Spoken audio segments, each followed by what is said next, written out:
To those tuning in, we say hello. This is Hot Mike on the Line. Hot Mike is a show directed to support those in corrections, law enforcement and first responders, and our families. Remember, all the hosts and guests may speak of certain subjects about their line. This show does not represent any department in any way. It is solely our opinion. Warning, this show contains explicit content that may not be suitable for the easily offended, the faint-hearted, the intolerant of bad words, the individuals who are looking to get upset, and the triggered. I'm talking to you, Karen. If you believe that you're about to listen to material that you may find objectionable, offensive, distasteful, or unpleasant, please tune out now. Are you still listening? Hot Mic is real talk, and we are live. So kick off your boots, grab yourself a drink, and stand by. Stand by. Through it.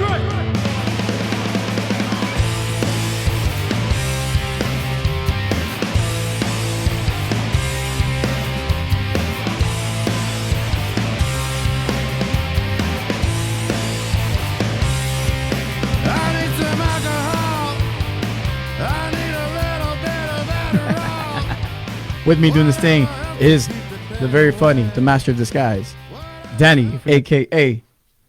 What did I forget? Got talented. Oh, I'm Very sorry. talented. The very talented Danny, a.k.a. Pikachu. Good evening. And I am that idiot. And the new, was my new famous TikTok. Follow me, Bissy_dad. And that shit's taking off with my huaraches. Yeah, that's true. How many Ariel. views did you get on that? I think it's nearing 30K on that one. Oh my gosh. I mean, it's not a lot compared to some of these chicks that show their chichis and shit and their butts and whatever. I'm just like at the beach with Your huaraches? my fucking sandals and socks and a button-up shirt and some shorts, and I'm just like swaying back and forth. And apparently that's, I mean, it hit. You know, With the- TikTok's funny, dude. With Like, the swagger of a dad that was once cool. I was just doing a simple two-step. I throw a hand here and there. You know what I mean? Like, this is usually when I'm having a good time. I'm not gonna show my chichis yet. You're gonna have to pay for that. $3 a month. OnlyFans TV. Yes. Cochino. So when I'm buzzed, this is me. You'll see me doing this. It's like a, hey, go. This is me throwing my vibra to you, my good vibes to you. This is me. Anyways, today is September 8th. September 8th, 2022. It is a Thursday for those of you listening later on all podcast platforms. And Daniel and I, we are wearing our football team gear. Repping. Danny is all Raidered out. Raidered Las out. Vegas Raiders. Las Vegas Raiders, wearing my lucky hat, which is actually signed by Mike Haynes, who was in the NFL Football Hall of Fame, class of 1999. Not to be confused with Jeremy Haynes, who created the underwear that we all wear all the time. That's Haynes. Fruit of That's the Loom. Jeremy Or is that Haynes. different? Okay. No, Fruit of the Loom was his brother who liked Mike. to swing the other way. I am a Niner fan. Thank you very much. Niner Faithful. Let's Is go. that what they call it? Bang, That's bang! Right? Yeah, Niners faithful. The Niners Faithful. Um, Raider Nation. and today is Bang kickoff. Bang Niner Gang. You shouldn't say that. Yeah, That one's yeah. kinda lame. You know, I do it if I'm drunk and I'm like yeah. in the And bay. when you have other Yeah. Yeah. I feed into that. yeah. Other than that, I'm like, let's go. You know what I mean? Yeah, That's me. It's like, Okay. yeah. Yeah. And I'm You clapping get your huaraches on your hands. like a seal. Ooh. Yeah, so it is opening day, or we don't really call it opening day. It's just NFL kickoff, season 2022-2023. Right now, the Rams are trailing the Buffalo Bills. Thursday night football. Let's go Bills. The world champion Los Angeles Rams. The Buffalo Bills are leading them currently, or maybe it changed. I don't know. But that's a little mini watt. A little mini word on the tier. It's the beginning of football season. What else you got for me, watt-wise? You go ahead, sir, with your what while I record Watt-wise, you right what? now. So, well, I mean, number one, we're quickly transitioning to our what, not to be confused with the WAP. word on the tier. Danny, what is the word on the tier? The word on the tier here in the Imperial Valley we're expecting some rain, my friend. We're expecting some rain in the form of Hurricane K. K like the letter K? Like K Jewelers, Kay. Uh-huh. And kind of unique about Hurricane K as she makes her way up Baja California right now, heading towards northern Baja, and then eventually hitting us tomorrow afternoon here in the valley. Mm-hmm. And at one point it was considered a pretty strong hurricane. I think it's actually losing power right now. But what's interesting is there's a lot of old timers out there who reached out and were like, hey man, if this is a legit hurricane like the one in 1976, which was almost exactly 46 years ago to the day, Hurricane Kathleen came through Baja, Southern California, did some damage, actually caused some major flooding down here in Ocotillo area. Mm-hmm. So much rain fell in a 3-day period. I think it was September 7th through the 12th was the life of that hurricane. And so people actually died in Ocotillo. The flooding was so bad that they didn't even have a chance to escape from their homes, and they were washed away and they died. There was some damage to some railroad tracks over in the Palm Desert area. San Diego lost a lot of power. Streets were washed out. It was pretty devastating as far as hurricanes go. So you got a lot of people right now, they're kind of scrambling. Is this going to happen? Is it real? Is it not? We got a couple emails saying you could get free sandbags at your local fire department. So if you're listening right now and you're a little bit concerned, and you're in a low-lying area of the valley, which if you think about it, the entire valley is below sea level, or most of it. However, nowadays houses are built, a little bit higher in elevation. We have better drainage systems. You have catch basins, so the water can run off into those. But you never know. If you're in an area that gets flooded with a little bit of rain, might want to go get you some sandbags. Fire departments, from what I understand, county and city are providing those so that we don't fall to the same mistakes of Hurricane Kathleen. Hurricane K, we're watching you very closely. May you turn into a tropical storm soon. Well, moving on, I do have a watt as well. So word on the tier is that this week the governor issued a heat warning, right? We're supposed to be reaching high temperatures, and I think Folsom even reached out to some people from Calipan and told them, hey, dude, it's about 100 degrees over here. We're fucking dying. Yeah. You know what I mean? They're hurting. And, granted, their ACs, they're good. Everything works. Down here in the heat in the Imperial Valley, if you guys don't know, it gets up to 120. A lot of times during the summer, we do experience 110 on the daily, and it doesn't really cool down. It doesn't go under 110 until about after 6:30 for the most part. So, and we do activate our inclement weather protocol for these inmates to be dissuaded from going outside, because these guys, they want to be tough or whatever, but then before you know it, they have some sort of heat related illnesses, injuries, right? Yeah. That being said, there's a bunch of fires going on here in California. I'm reading one right now that's just near us in Hemet.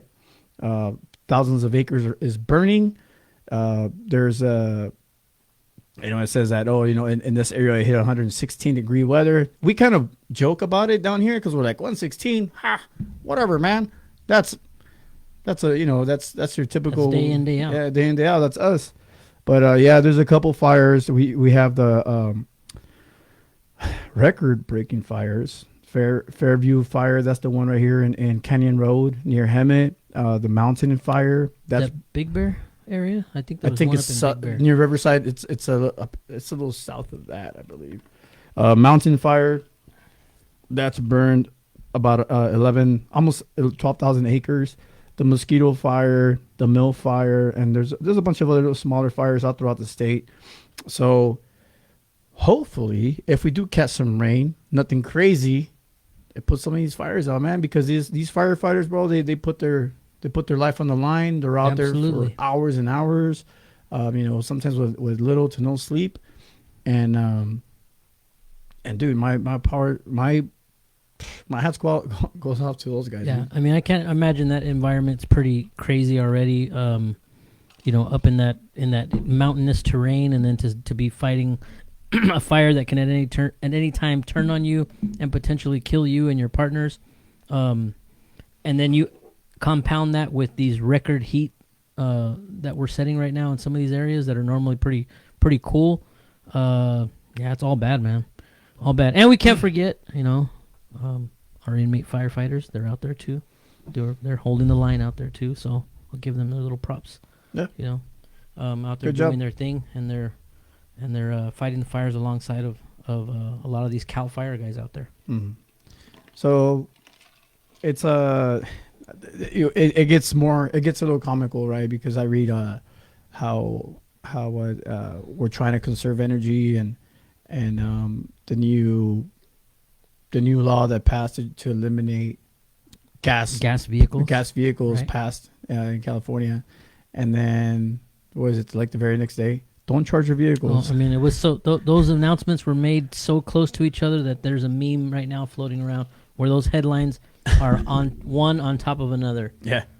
On almost every news platform, they're literally back to back. Yeah. So yeah, it is pretty comical. What did somebody say? I can't remember what they said. There's all kinds of shit floating around right now.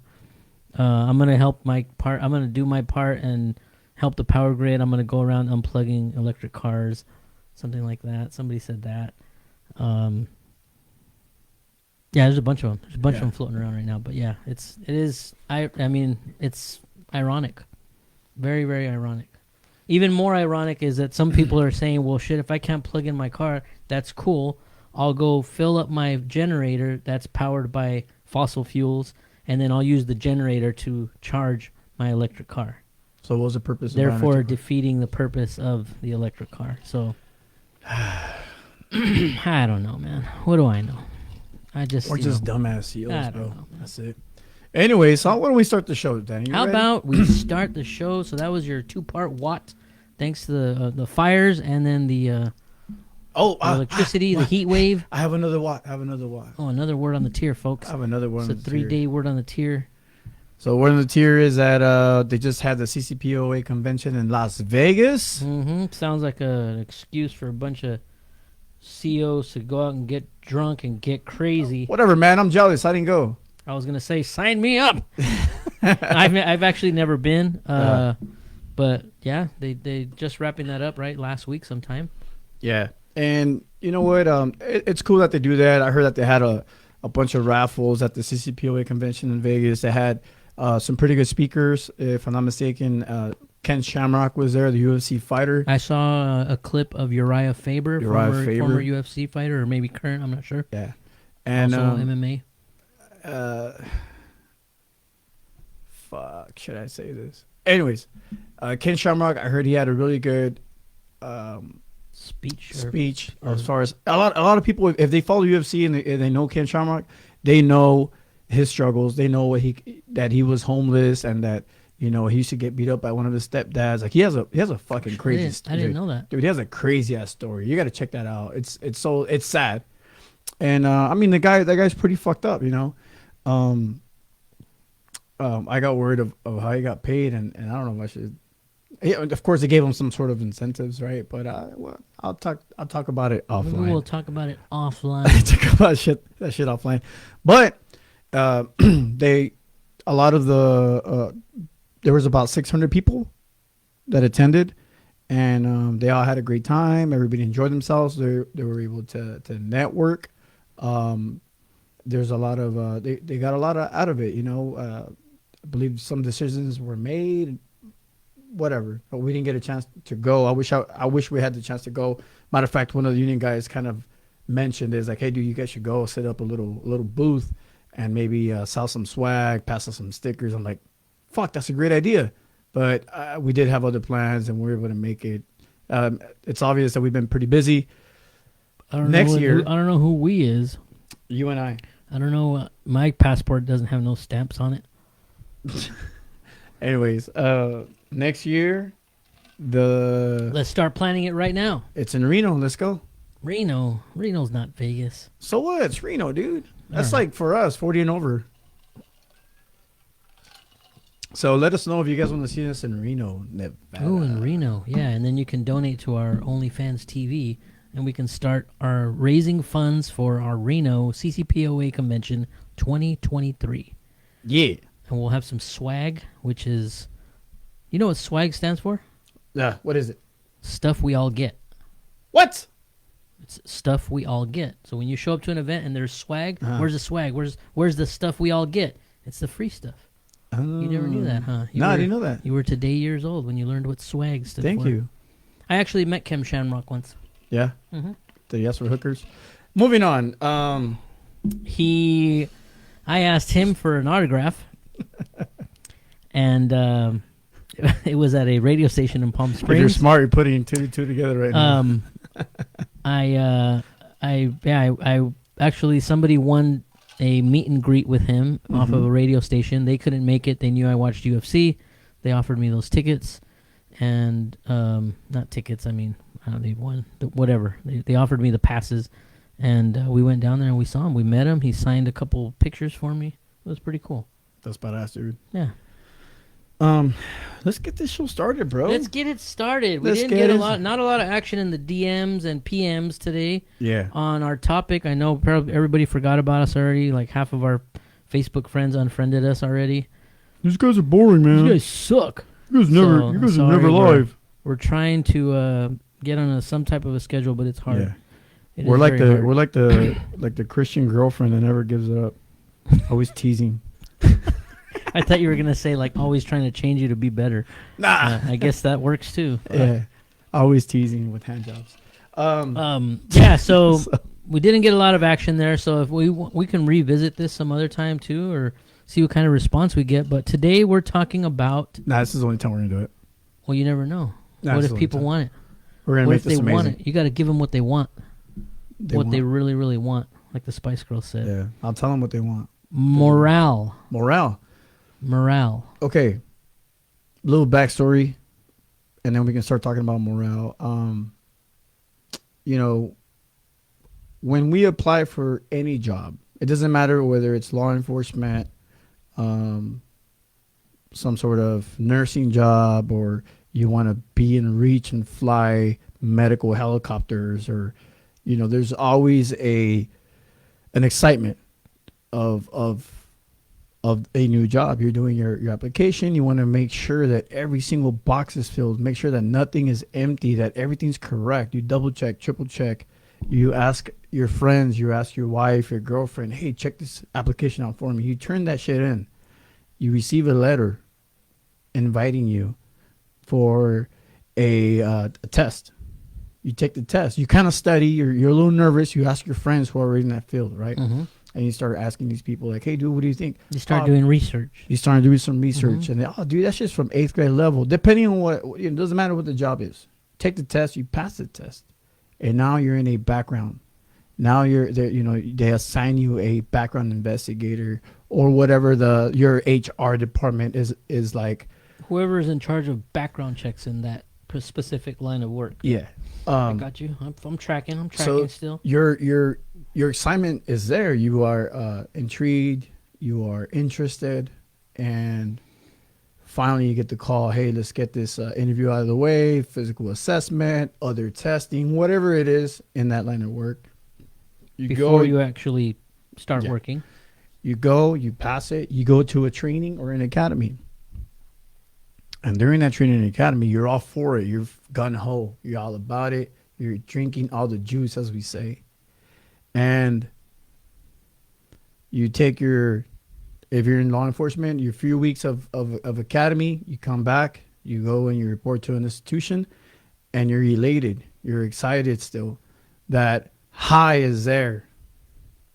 And then prior to the field training program, you hit the line. And what happens? A lot of times, a lot of new officers, after a short period, they'll take a dip, Yeah. I agree. right? Because they start seeing the reality of the job. It doesn't matter what job it is. But, I mean, let's be real. Specifically, corrections, I talked about this in episode 1, where I spoke to my dad, who's an officer, he's a correctional officer, and I told my dad, "Hey, Dad, I want to work the towers." I always thought the towers is sexy as fuck, dude. I was like, "Hell yeah, that's what I want to do. I want to work the towers." My dad would laugh, like, "Just wait till you fucking start the job, dummy," right? And I thought, like, yeah, you want to carry a gun, pichu balazos, you know what I mean? Like, tough as fuck. And those of you that work in corrections, working a tower is not too sexy. It's an important job. It's very, it does. There's a lot of It responsibilities. does have its responsibilities, and Yeah. very rarely does stuff like that happen where you might need to do that. But yeah. Yeah. And maybe, and we talk about this a little bit in the evolution of an officer episode, and we even talk about it in some of our PTSD episodes and some of our emotional survival episodes. But there comes to a point where a lot of people, doesn't matter where you work, we take a dip. We lose a certain interest. We get turned off. And we start to lose morale. Now, do we lose this morale because of us? I think it's I would say it's a little bit of everything. It's partly you, and it's probably more the actual job, the reality of it. The reality of damn, this is not what I thought it was going to be, And so the reality of the job itself, when that sets in, I mean, the job's always been what it's been. It was your impression of what you thought that job was going to be. So it's not the job's fault, right? But your perception of it, and when it doesn't meet up to that or match your expectation, yeah, you're going to be like, what the hell? But I mean, I guess it would be a little bit of both, but mostly you. Mm-hmm. Mostly you would allow that. If you allow it to get to you, you're going to be like, man, this sucks. You're going to be so disillusioned, and you're going to be like, this sucks. Yeah. It's not what I thought it was going to be. And that becomes toxic, Because some people never get out of that dip. Yeah. Some people hit that dip that you're talking about, and they stay there. Maybe even go further down, and maybe even, speaking figuratively, not literally, they get an excavator and dig even further down to go deeper into a dip, and they're just dragging people down into it with them. Yeah, this fucking place sucks. Don't you think it sucks? It sucks. Boom. And now you got a whole crew of dudes that say, this is whack. And they start infecting everybody with their toxicity. And that's where a lot of that's where you come in. That's where you come in. And I mean, let's be real. Who hasn't fallen into that trap, right? Who hasn't been there? Who hasn't fallen into that trap of where you feel like everything's against you, anything you do,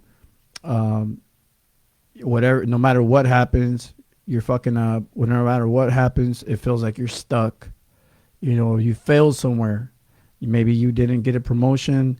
Maybe you didn't, get a job that you were hoping for on the bid, or a management or whatever. Been there, done that. So that tends to really drop your morale. And some people, just like you said, can't get out of it because they start digging bigger and bigger holes. Because what's the biggest thing that happens? They start blaming others, right? And that's why, like, I bring this guy all the time, and he has a very famous book, Jocko, with the Extreme Ownership, because he speaks about learning to own your fate, learning that the fact is that you're the one that controls your fate. You're the one that can make that change. You're the one that can get out of that hole, and nobody else is going to help you. What are you going to hope for? Luck? What are you going to hope for? That something happens, right? Some miracle happens, and all of a sudden you change, your career because of this luck. No, you got to make it work. You gotta Right. make your own luck. Got to make your own luck. But and we're just getting started with the morale thing, right now. We're just building it up. We're just building it up, right? And I'm glad you brought that up. Just so you guys know, like Danny brought up this idea today, right now. It's like, dude, we should talk about morale, because although we hear a lot of negative stuff, we also hear a lot of positive stuff, right? You know,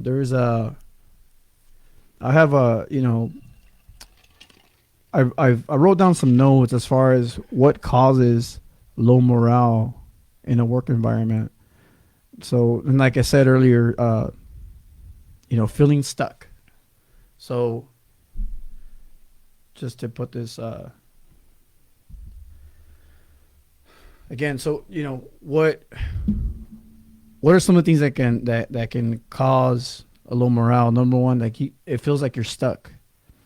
When you stop growing in your job or in that profession, you become bored, you're dissatisfied, and you're going to consider it kind of a nuisance.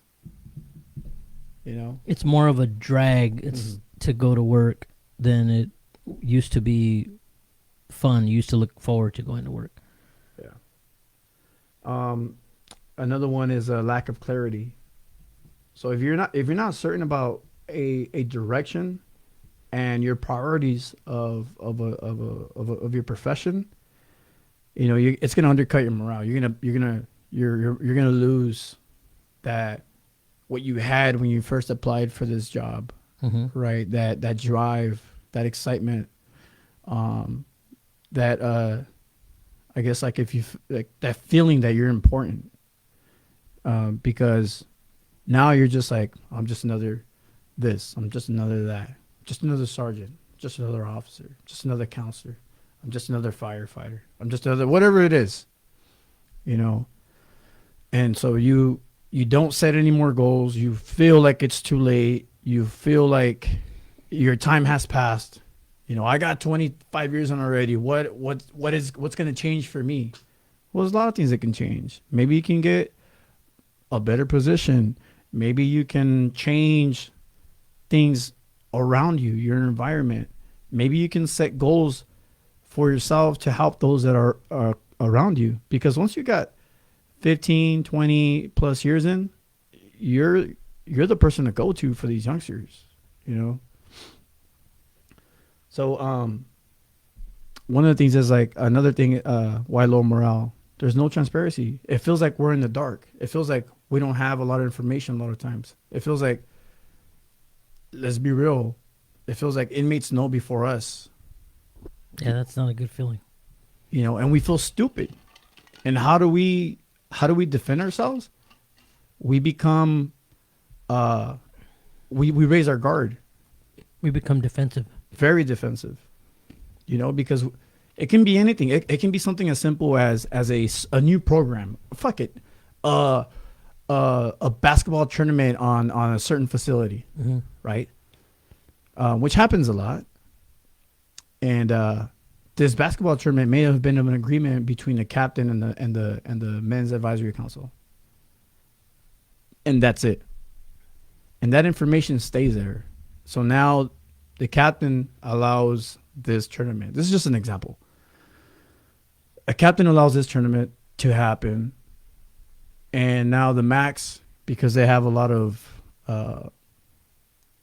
abilities to just go walk around and speak to the population, they start doing signups for teams. But then before you know it, now everybody's like, dude, what are you guys doing? Oh, the captain, look, this is a memorandum that he generated that we could create this basketball tournament the weekends, and it doesn't matter whether you have a job or not or any disciplinary. So you as an officer, you're thinking like, what the fuck are you talking about, guy? Like now you feel like there's a gap. There's no communication between you and your supervisors, right? Because now you feel betrayed because there's no transparency. Now you feel stupid because it seems like there's a certain group that's more important than you. You, the cop, the one with the badge, the one that is sworn peace officer, all of a sudden, all the power is to a guy who's just like who's a really good bullshitter. Let's be real. All right. So that kind of sucks.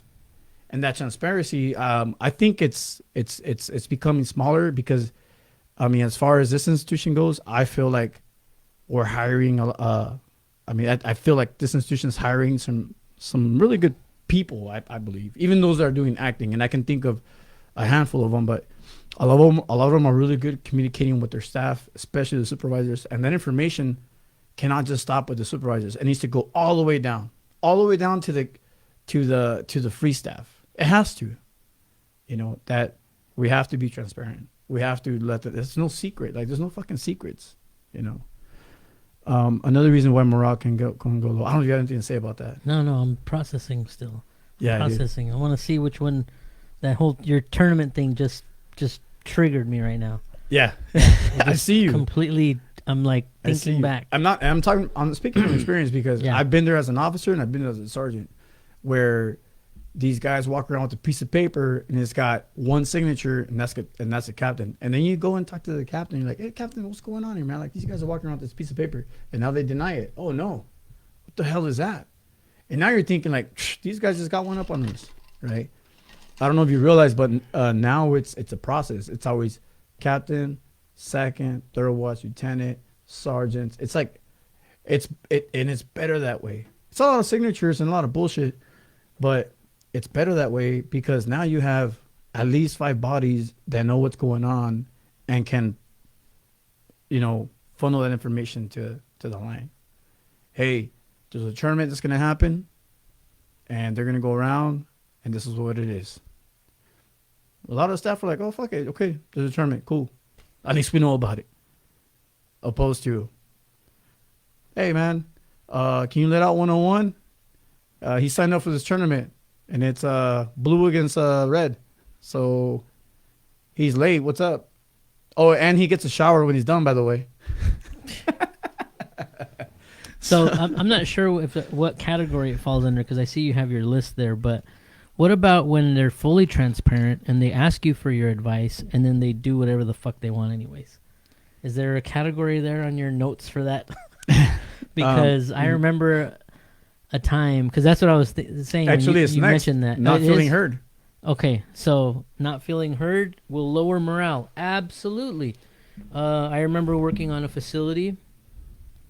Some years ago as a young sergeant. And remember, I've been a sergeant who's been stuck there for many, many years at that rank.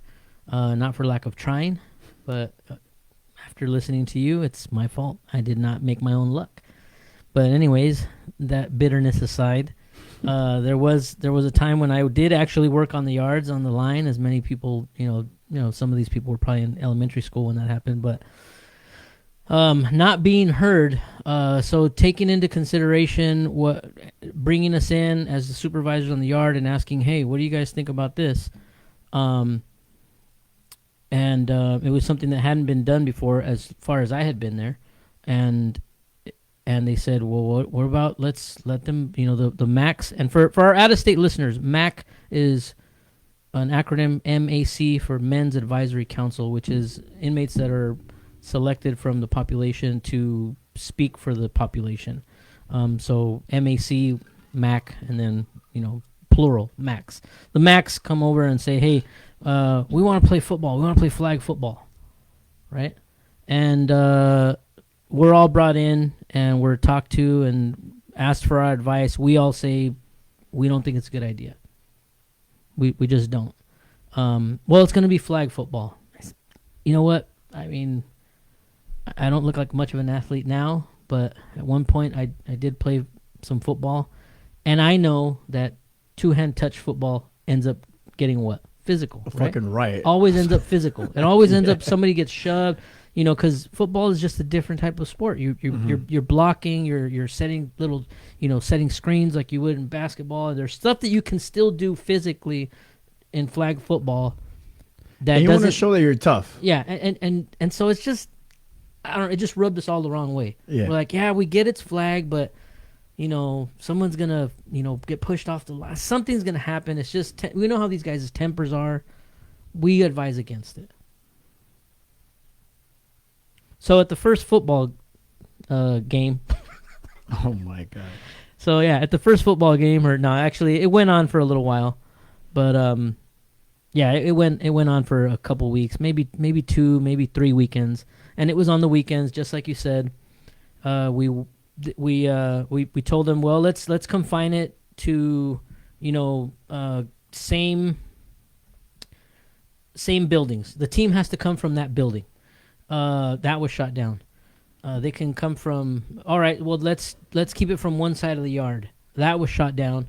They basically were allowed to make their teams comprised of whoever was anybody on the yard, short of ad seg. Okay, so what do you think the teams were made up of? How do you think guys selected their teammates? Possibly based on race. Okay, race, and then what would be the next filter? Gangs. Imagine that, right?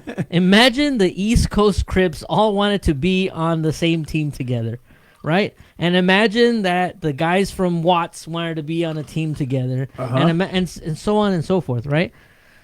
So we're like, okay, in the first couple weekends we watched them, it was pretty comical because these dudes swore they were, they swore they all would have had NFL contracts if they didn't go to prison. So, and we're just watching them, and it's funny as hell watching these dudes run patterns and shit.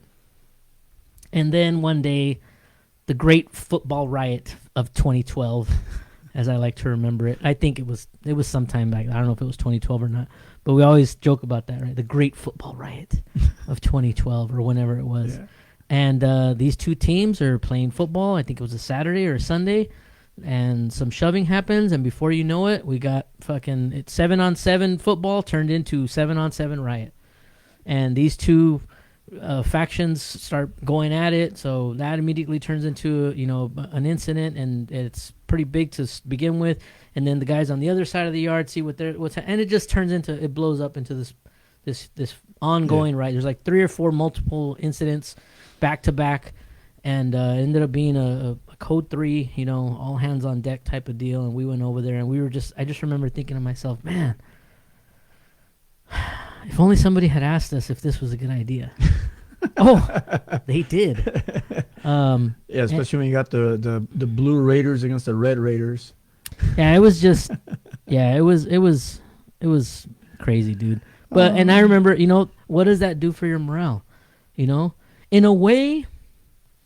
When they first started playing, morale was at a low because we're like, man, this is dumb. They asked us for advice, didn't listen to us. But then when it blew up, it kind of boosted our morale a little bit because it was kind of like, told you, Even though we couldn't really go to the people who made those decisions and be like, I told you that shit wasn't going to work. But, the looks on our faces as we're escorting these guys off the yard, I think they understood that we were like, told you so. Man. So other yeah, that's a good story. Got my blood pumping. Stories are always good, bro. got my blood pumping. Start thinking about the yada. So when is there anything good, or do you we're gonna get there. We're gonna get there. Yeah, we'll get there. I'm just thinking. Good. I feel bad always bashing things at work. Sometimes cool shit happens. The thing is that people like to listen to bad shit. Oh yeah, because they especially me. It. We're the guys digging right now. We're pulling people into the dip with us. Yeah, everybody's like, yeah, I'm with you. So another reason why there's bad morale: poor coaching, poor training, right? Lack of training.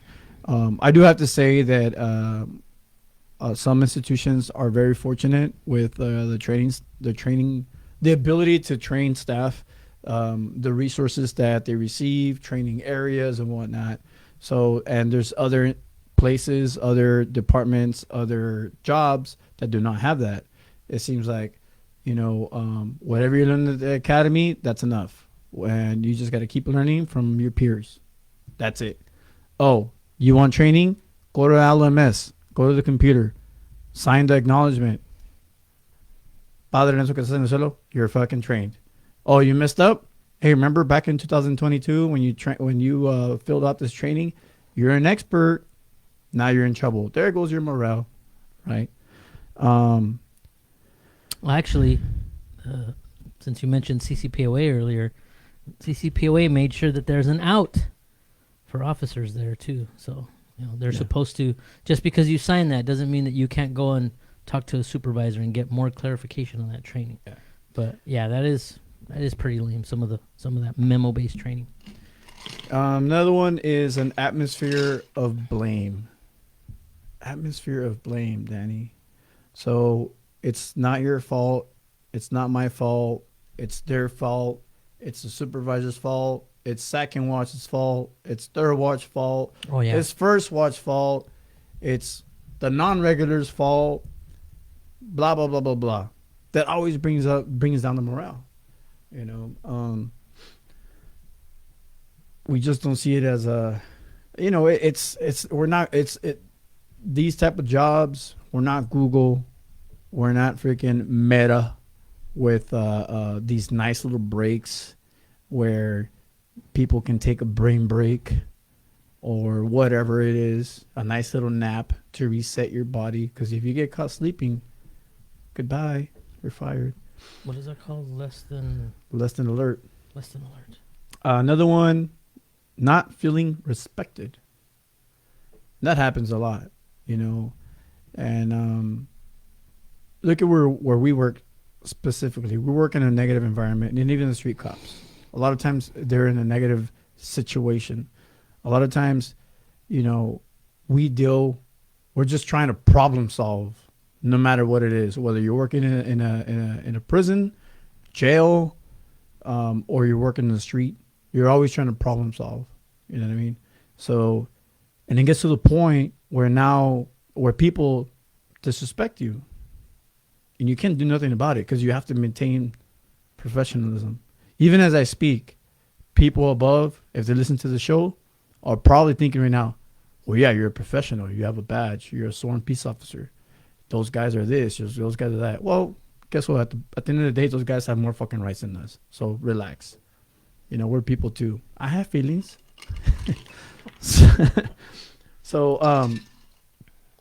And my thing is, like, a lot of people can agree right now. We're getting an intake of a different generation of inmates. Some people might know them as incarcerated people. They're inmates, prisoners, right? These freedom challenged citizens. No, it's called what's the other fucking word? Victims of the law or some shit like that. Anyways, fucking inmates. There's something about yeah. I think I know which one you're talking about. Mm-hmm. But yeah.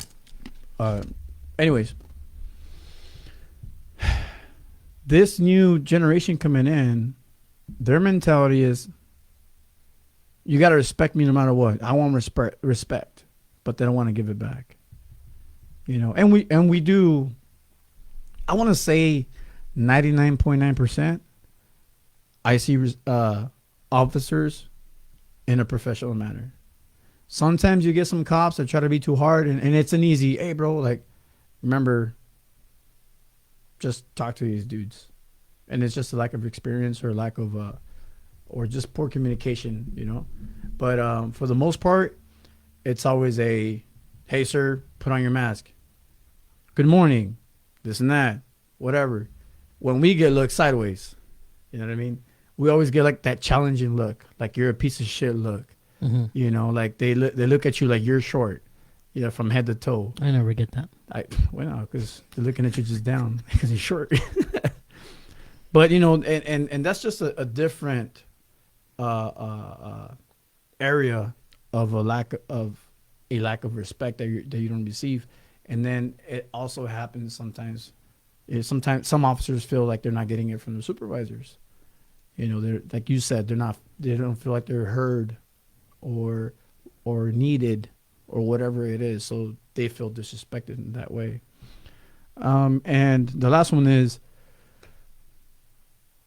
limited acknowledgement. Like a lot of us, we want that gratification that we're doing a good job.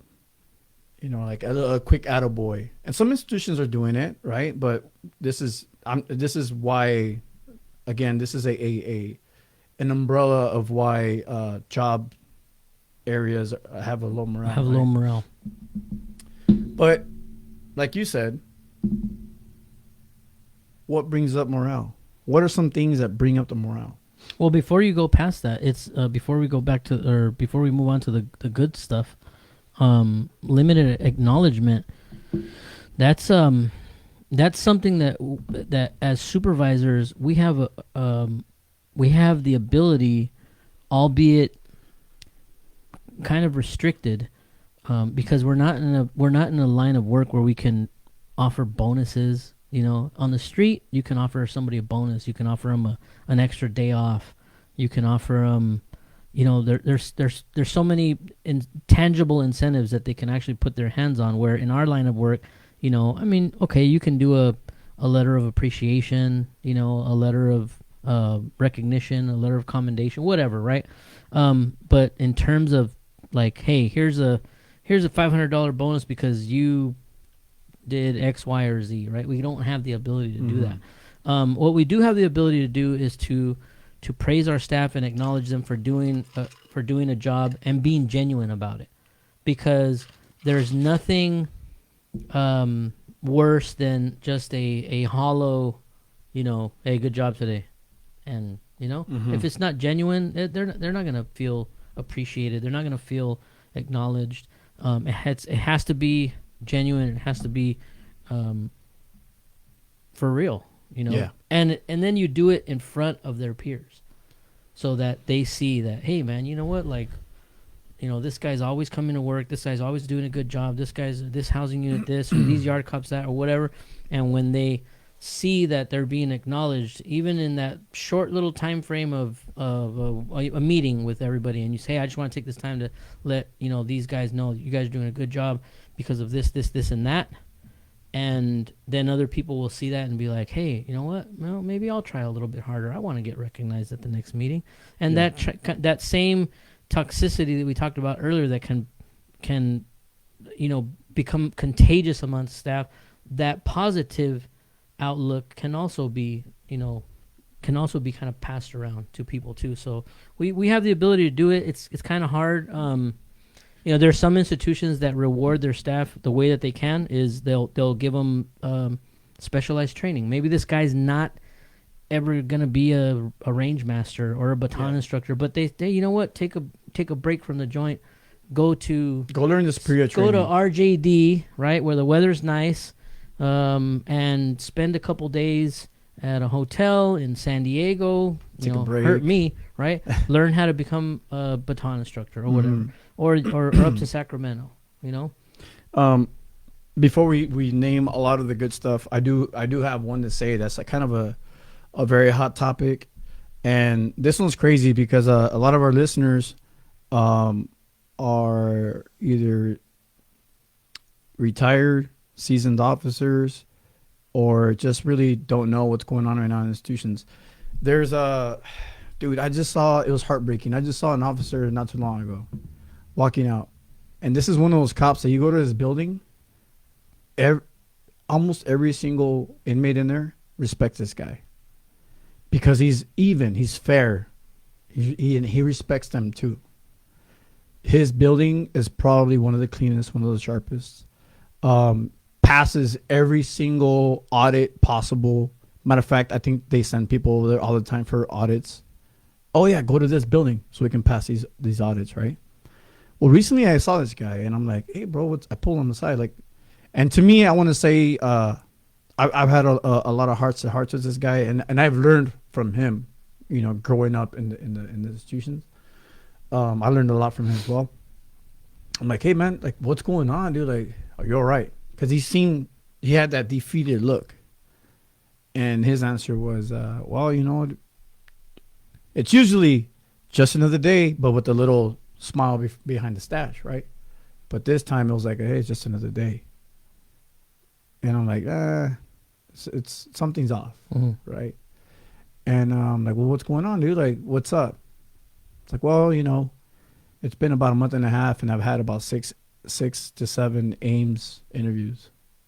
I'm like, what the fuck? What's going on, dude? He's like, yeah, it's to the point where I have to have a lawyer every time. So, talk about beating the fuck out of somebody's morale.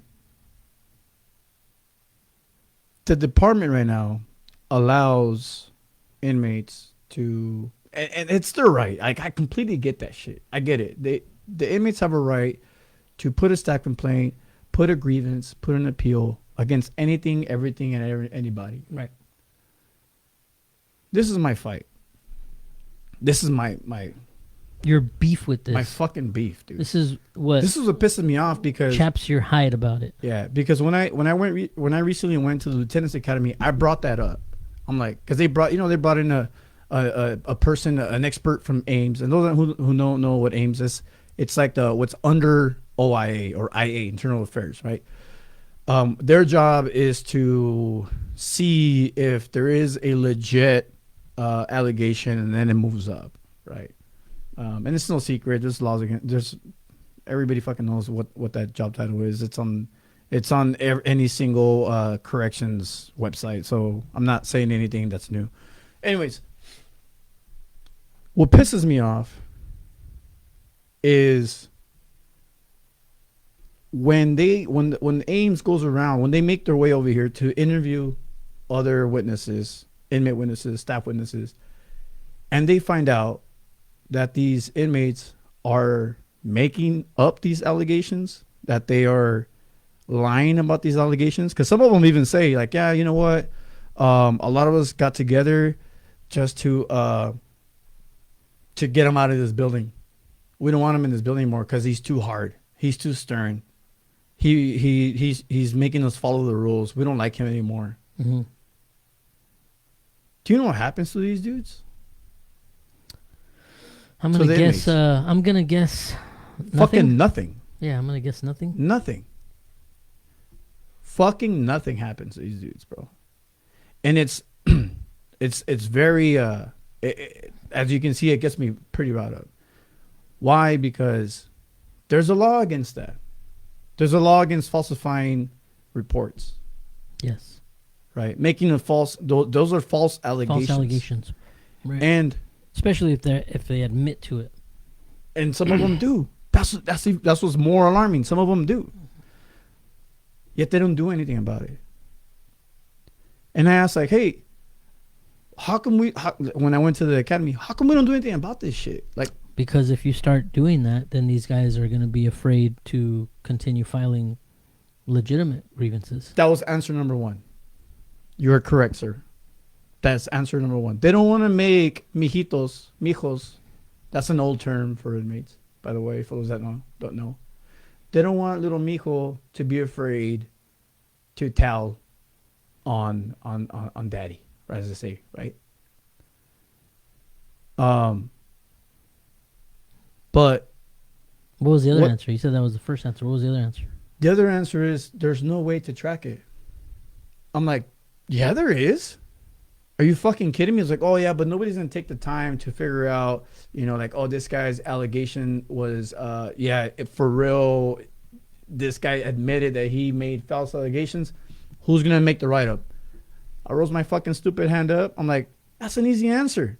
Do you guys know what we do with drugs? We send them up. They get tested, and when they get the results, they send the results back to our investigation services unit, and they say, oh, okay, the drugs collected by inmate so and so on this date tested positive for THC, tested positive for marijuana, tested positive for heroin, and that date you forward it to the facility. Oh, this inmate so and so forward it to the facility. Hey, captain, give this to the right people so they can generate the rules violation report because it tested positive. Treat this shit the same way. Ames, send that shit to whoever. I don't care whether it's somebody on the counseling side and in the grievance side, right? Or it's ISU. I don't know. Send it to somebody from the institution and let them know, hey, we determine that this inmate made false allegations. Please forward this information to the correct facility. That way, that captain can be like, hey, sergeant, you could write this up. Mm-hmm. Or designate somebody. Hey, security 2, write this up. Check this out. This is what happened. Boom. Got you, motherfucker. but it doesn't happen. And it's, dude, the morale for that is fucking defeating. Knowing that you're under investigation. I've been under investigation a few times. Have you? Twice. It sucks. Being under investigation once is, dude, my wife was stressing like, dude, what the fuck's wrong with you? I'm like, under investigation. Mm-hmm. For what? Doing my fucking job. You know, and at the end, you're like, oh, God, fuck. Because you start questioning yourself. Yeah. You start questioning your what you do, how you were trained, you know? And you're at work with the low morale because of morons. And that's probably the worst version of Ariel that there is. Low morale Ariel, I feel, is probably like asshole times 10. You're right. I just can't help that, dude. It's like a chemical imbalance that happens in my head. But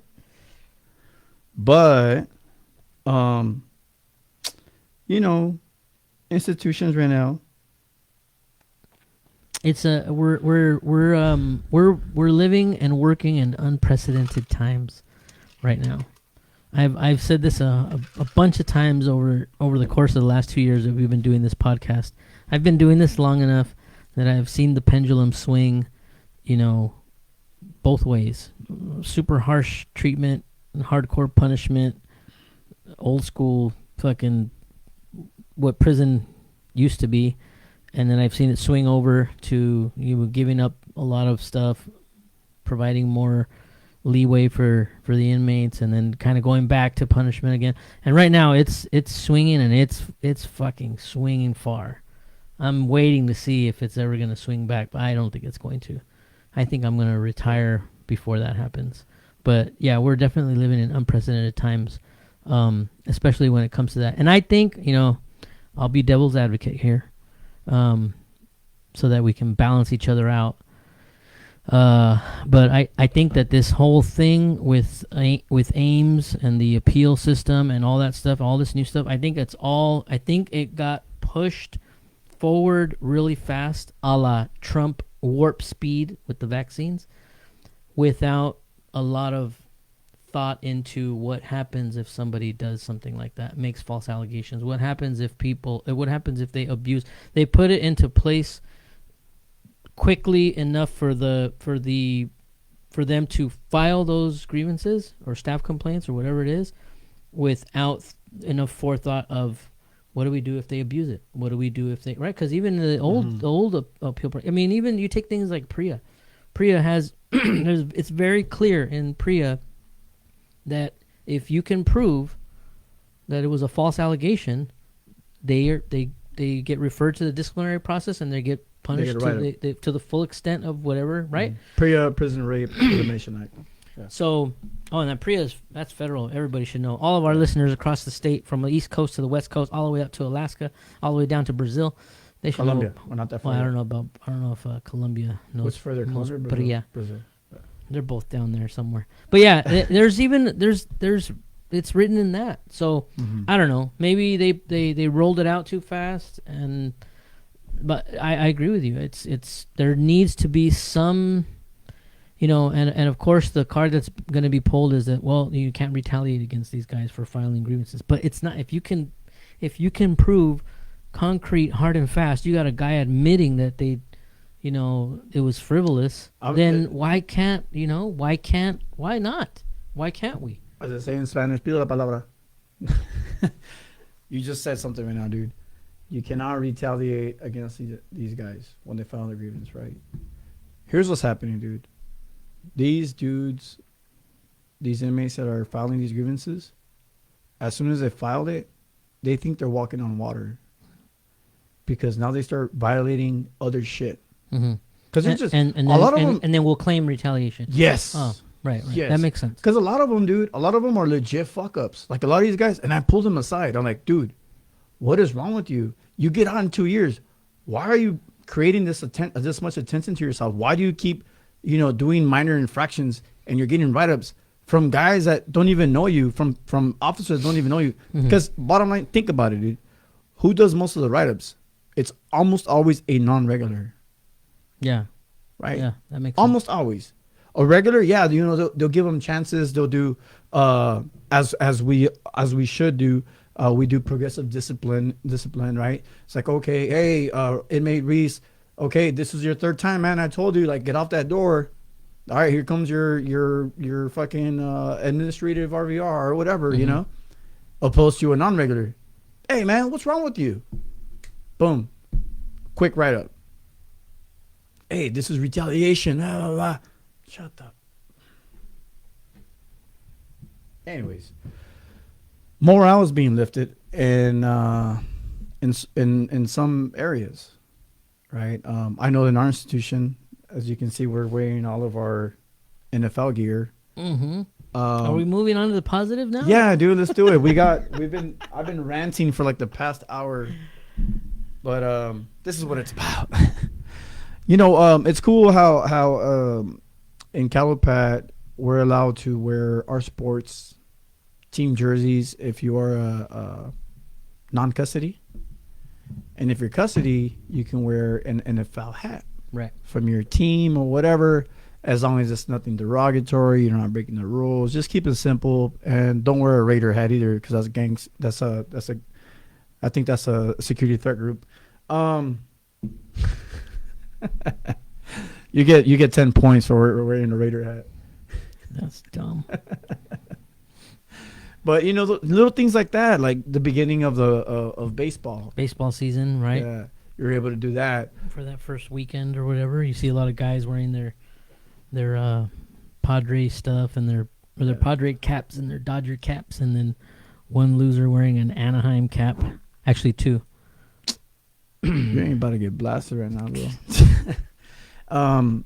The staff appreciation luncheons, those are cool too. And people will talk shit about those. Of course, we're never satisfied. We're never satisfied because there's those people. I'm the first one to talk about. There's those people, right? Those people that we talked about earlier. They hit that dip at the beginning of their career when they realized, hey, this is not what I saw on Lockup. This isn't cool, you know. And they stay down there in the dump. So yeah, so the department puts up some burgers and some hot dogs, and they complain. Fucking burgers. Hey man, it's free lunch. Whatever, you know. Yeah. You know what? One thing I wanted to make sure I brought up was just little functions. And again, I've never worked anywhere else. I've only that's my little world there. So I don't know if other places do things like this or not. But a couple years ago, we started that Harvest Festival. Yeah. Right. And I honestly, I mean, it was a lot of work. I'm not gonna lie, it was a lot of work. But the satisfaction for me was seeing staff members, kids, and staff members' families showing up for that. So just to kind of put it in a quick nutshell for our listeners that might not be familiar with it, but obviously in the summertime we can't do shit here because it's too hot. Yeah. But in the later months, October, November, for the last few years, we had done this thing. We were calling it the Harvest Fest, right? And what we did was we opened up a portion of the parking lot. And again, there was a lot of freaking detractors, right? This is fucking bullshit. Why am I going to take my family to the prison? That's fucking dumb. All right. You always get those people, right? These negative Debbie Downers that were, fuck that. I'm sure you're going to take them to the prison. Well, why not? Why does it have to be so taboo that my kid, my wife, you know, can't see where I go to work, right? What's so wrong with that? You know, they even took them on a tour to one of the facilities. People were so mad about that, right? Oh my God. But man, my oldest kid, she loved that. She loved it. And then and so we set up booths, and there was food, and there was music, and there was a fucking petting zoo, obstacle course, and there was there was a dunk tank, right? There was a dunk tank where I know you don't like these, so I'll take it. Those are all right. There was a dunk tank. Yeah. You know, the warden got in there, and people were fucking throwing softballs and trying, you know. That wasn't even the kids; those are actually workers, employees. It was. There was actually officers going up there and dunking the chief deputy and the warden and shit. Yeah. And it was cool, man. And our booth that we set up, and we had a weapons display, and we had equipment out there, and it was. I really enjoyed that, and that really boosted morale for me. Right, and for a lot of people. And of course you have that one small percentage of people who don't give a shit about nothing, short of them giving them a fucking early retirement with 90% of their paycheck. That's the only thing that would make these motherfuckers happy, and even then they would probably still complain about it, right? There's people that it doesn't matter what you do, they're always going to complain. Don't be that guy, you know? I always envision them rolling out, winning the lottery, and they roll out, a fucking pallet with cash, and I see the negative guy look at it and start, going through his $10 million he won, and he's like, 20s? What am I gonna do with all these 20s? Like that's the kind of person that they'll fuck up everything, right? So whatever. Sorry, that was my rant on negative people. But yeah, I really enjoyed the Harvest Fest. It was a great time for family to see and come over, because you can't have bring your kid to work day at prison. Yeah. And that was as close as you could get to that, as being at a normal job where you could like I remember when I was a kid going to my dad's office building as a kid. My kids never experienced that until we did that Harvest Fest. Mm-hmm. So I enjoyed and other institutions, bring back Harvest Fest. Other institutions, they'll do like family, some sort of family day at work or whatever, and of course, some of them have tours, some don't. But I've seen it, man. They do it. I've seen how like they'll do obstacle course, and they'll do like you said, all sorts of activities for the kids, live bands from people from the institution that have their own bands, rock bands or mariachi bands, whatever it is, right? Depending on the area you're in. But yeah, like I feel what's another motivator as far as that's in our favor that I think that the institutions are trying to do is like these gyms that they establish. I've been getting a chance to check out the gym at Calipad. I'm appreciating it more and more. I'm like, this is actually, it's a small gym, of course, but it gets the job done, buddy. Look of at course. me. Yeah, I see you, man. Look at you. But then they moved me out of IST, so I had no access to it anymore. Oh my god. But little things like that, dude. And I'm going to give kudos to the Office of Employee Health and Wellness, who was they were integral, if not the ones responsible for those gyms at all these prisons at that time. So shout out to those guys. We still have all our gym equipment, still working good. And right now, this is the time of appreciation. Oh, because here's some things I appreciate. Every institution, every job has some sort of function outside of work, right? I know that softball's a big one, right? Almost every institution has some sort of day where it's a softball day, where yards against, every yard against the yard, whatever, no holds barred, fucking tournament, whatever it is. And that takes a lot of work, to try to get 4 to 6 teams to go out there and play a tournament of whether it's softball or cornhole, whatever it is. And that also brings up the morale because it unites the workers, the people, all the partners. for sure. So kudos to those officers who take the time to do that, and they see the importance of it. Another one is the supervisors that do these food sharings, right? We don't do potlucks anymore, but we do like everybody brings something, we all share some food, right?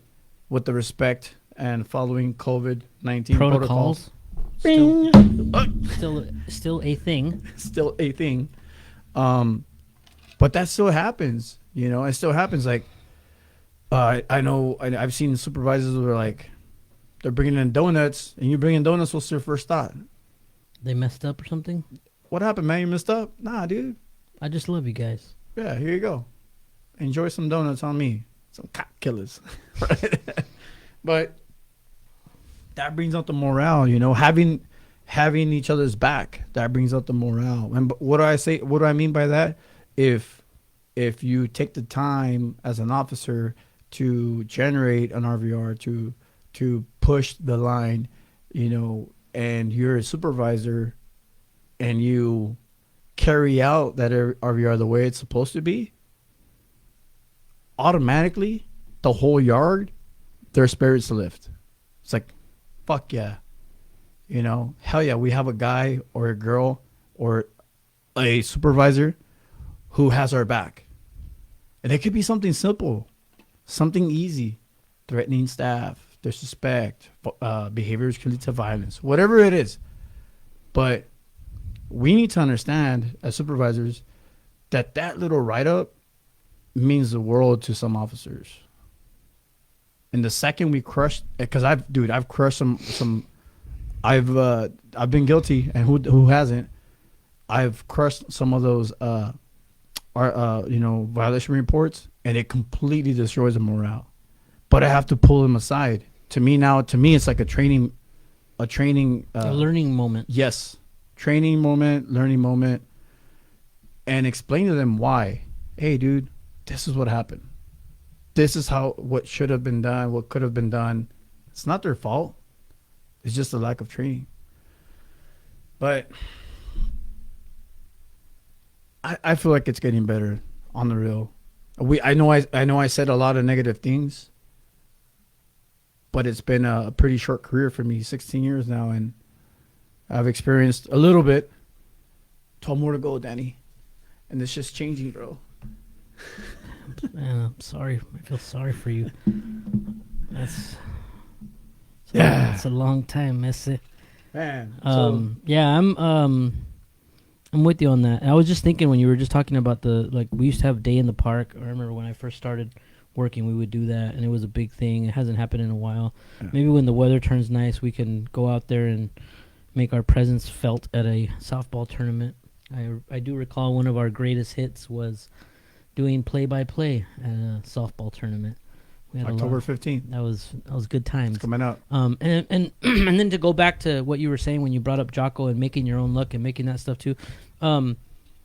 It's not always about work making that morale, giving that morale boost. You have to do it yourself sometimes too. You know, I was just thinking back right now, about a month and a half ago, just ran into a couple of my partners from one of my old jobs over in AdSeg, and those guys, that crew was with me in probably what is hands down the worst time of my life. Those guys were there for me in 2020 when all that stuff happened back then. And, still, even though I haven't worked there in over 2 years, I run into them and it's, hey, what's up, Sarge? How are you? We hug. And they're like, hey, we're going to a baseball game. We're going to go check out the Padres, whatever. And I was like, I don't even watch baseball, but that sounds like fun. Yeah. Let's go.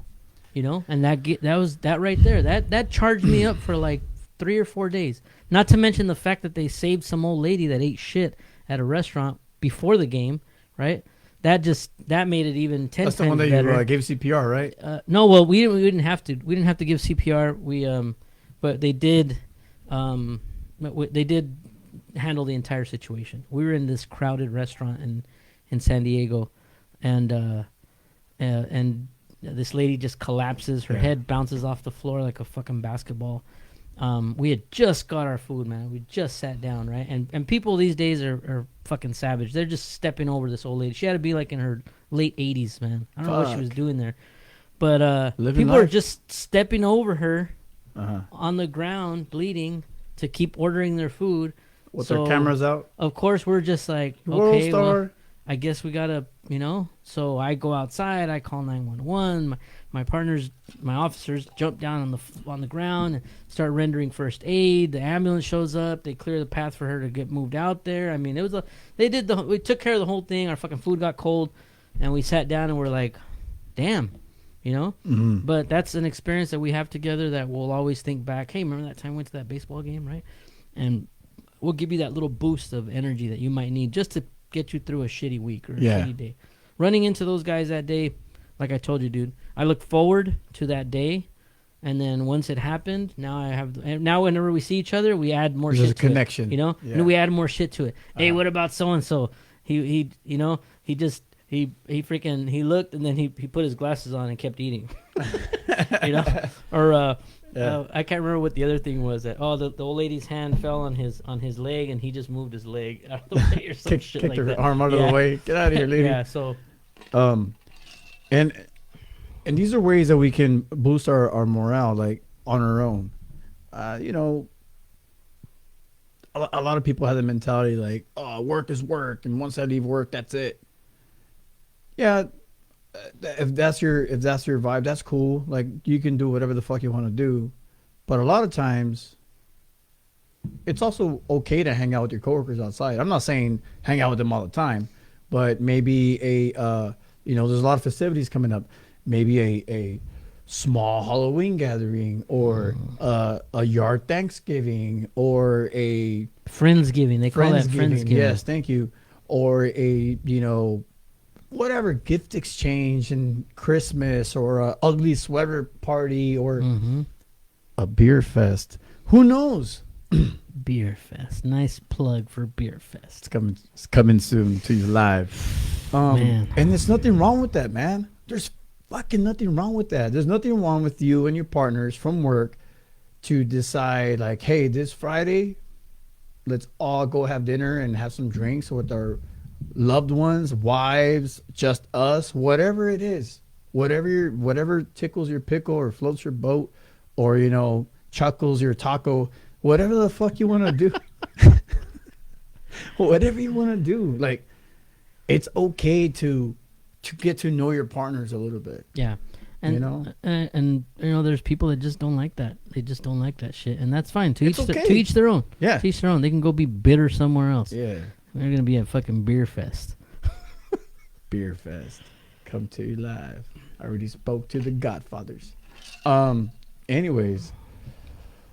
We didn't mention much of the Morons part, but I know that you can probably get... Oh, thanks for joining us, 1992.